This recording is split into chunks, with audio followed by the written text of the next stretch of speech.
ang kinabuhi sa usa ka pobre nga taga-bukid nga nakaabot sa ibang bansa.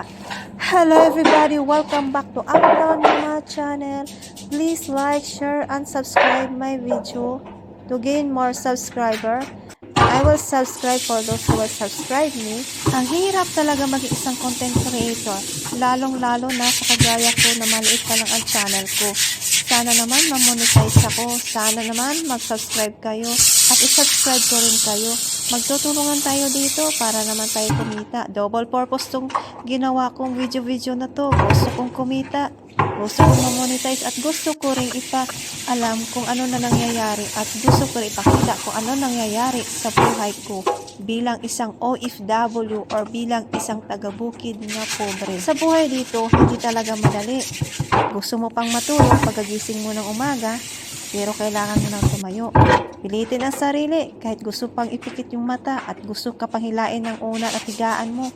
Kaya bangon, huwag ka lang maligo kung malamig ang panahon. At kung nagmamadali ka naman, huwag na talagang maligo kasi ang dami mo pang gagawin at kailangan mong agahan bago pa tumawag yung amo mo. So, sa araw na to, nagmamadali na ako niyan. Hinugasan ko pa yung lutuan ng manoshi. So, una, sinindi ko muna yung oven para uminit siya. Pagkasindi ko sa oven, talagang tinanggal ko yung parang pugon. Yung matigas na bagay, matigas na parte na gagamitin natin sa pagluto ng tinapay. Hinugasan ko muna ito dahil marami pa siyang mantika at mga dumi-dumi nung nakaraang nagluto din ako ng manushi kasi paulit-ulit na lang tong manushi sa breakfast nila. Ewan ko ba? Lagi na lang manushi sila. So ngayon, hinugasan at sinabunan ko muna ito at pinatuyo sa Kleenex. And then, binalik ko doon sa oven para uminit na. Bago ako mag-umpisa sa paggawa ng dough, dahil meron tayong ginawang dough kagabi, so nilinis ko muna yung gagamitin ko sa pagmasa, yung lamisa. But before else, gumawa muna ako ng juice para inumin sa matanda na lalaki araw-araw. Pagkagising niya talaga, yun ang kasabay sa gamot niya. Itong kalabasa na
asikaso pa man to sa ilakay, ato pa man to silang asikasuhon kay mag-exercise pa man taon to dahil maligo ug unsa pa dira mag-injection ug unsa pa dira mag-check sa iyang dugo.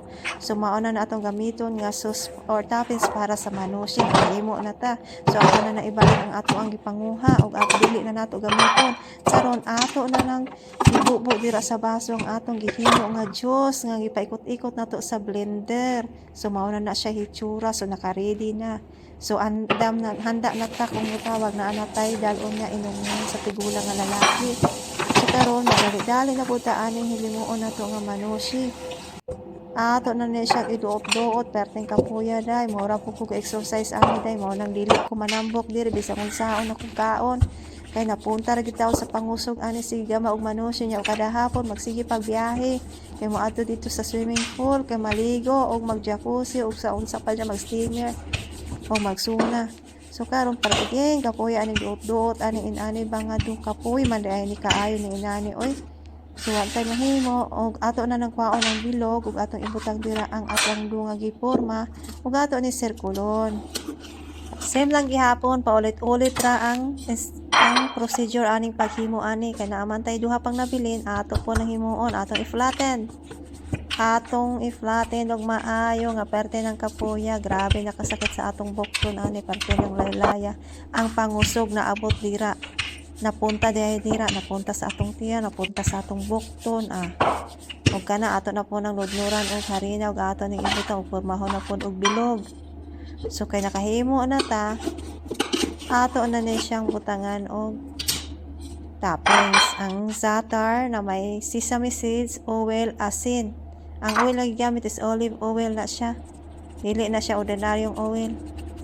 Ug ato na siya spread out diri sa ato ang dough nga gibilog.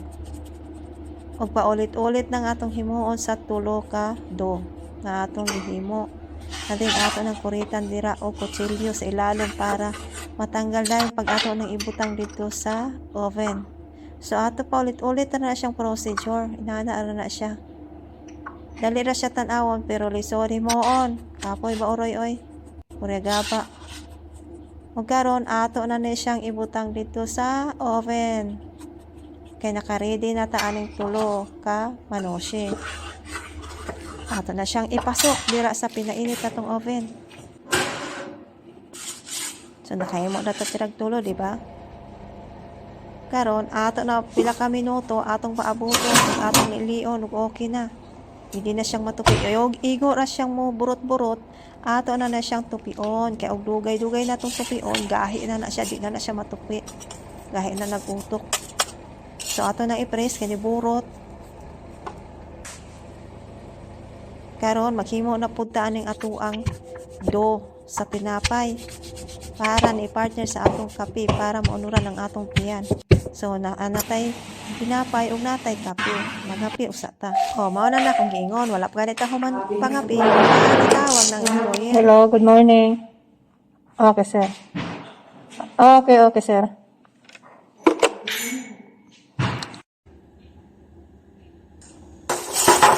Cheese, olive, labne.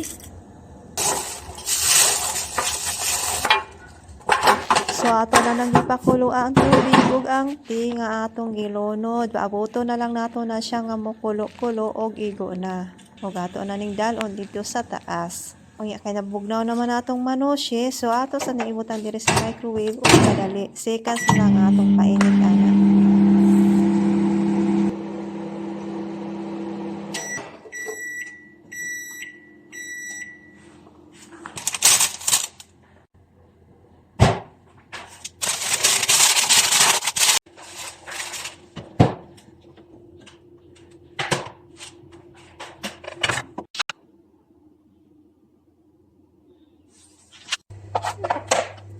Okay na dito.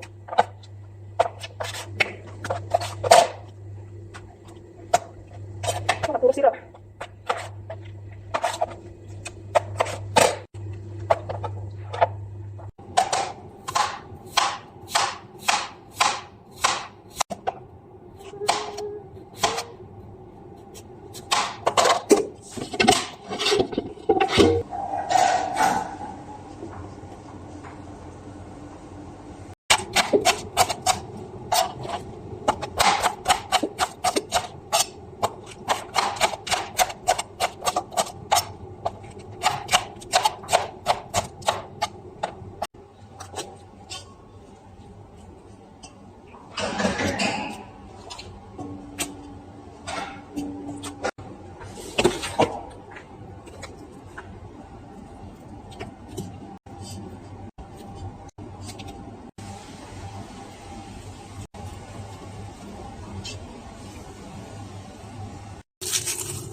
Bakit pala sa ilo?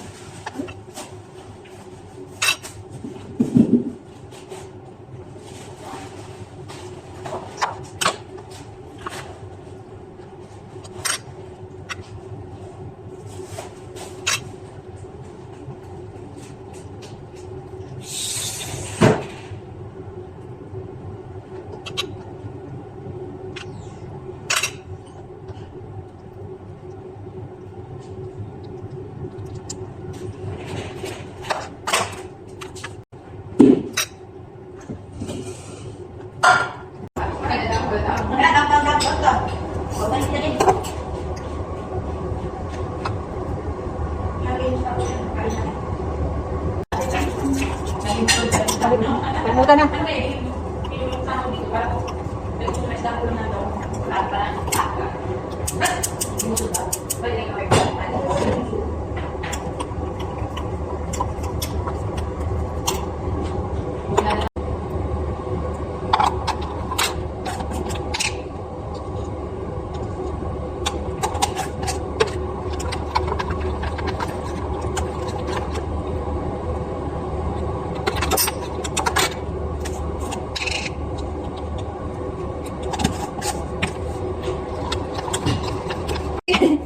Busy wala busy? Busy. Busy, busy. Busy. Busy po niya. Ito po niya. Oh, sige, okay.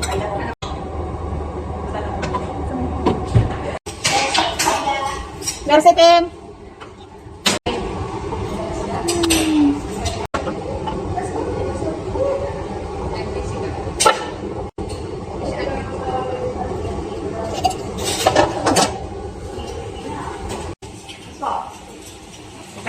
Kaya YouTube ko to. Bakit? Hindi mo ano. Tama naman, daming trabaho.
Hi guys, bubuksan na natin yung ginawa natin. Eh, may tubig pa siya.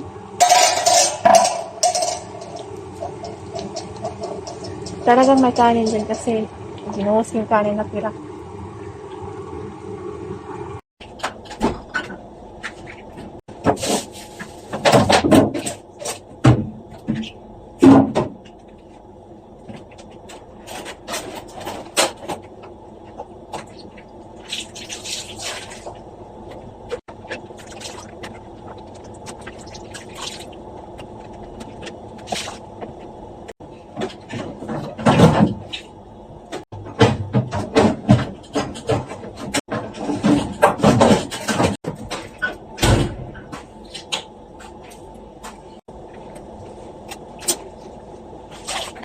Hindi, pag tumawag siya sa baba. Hindi, pag tumawag,